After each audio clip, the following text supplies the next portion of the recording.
তো গাইস চলে আসলাম নতুন একটা ভিডিও নিয়ে। তো ফার্স্ট অফ অল দেখাচ্ছি আমি কি বের করবো আজকের ভিডিওতে।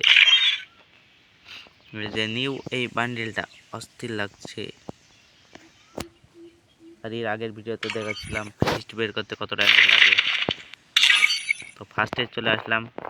ও আমার তো স্পিন মারাও লাগবে না, এসকারের স্পিন মারতে যে ডায়মন্ড খরচ হয়েছিল। কার্ড ছিল 228টা, সে কার্ডের মধ্যে 150টা কার্ড দিয়ে একটা বান্ডেল তো নিয়ে নিই। ফার্স্টে এই বান্ডেলটা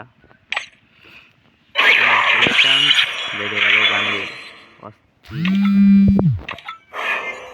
তো গাইজ পড়াই বেশ জ্যাম লাগে।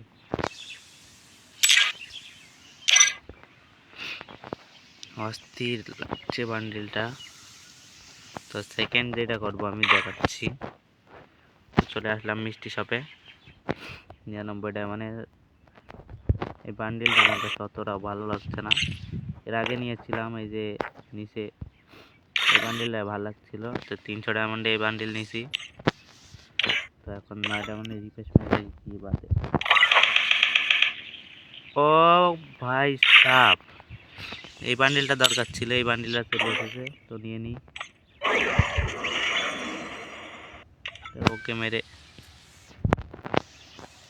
ফ্রি স্পিন মারি দেখি কত পার্সেন্ট বাদে। 9%। আরে ভাই বাদ। আরে 55 ওয়ালটা দেখি কখন, তোরা ভালো না ভাই। তো আজকের ভিডিও এই পর্যন্তই। ভালো লাগলে চ্যানেলটা সাবস্ক্রাইব এবং লাইক করে যাবেন।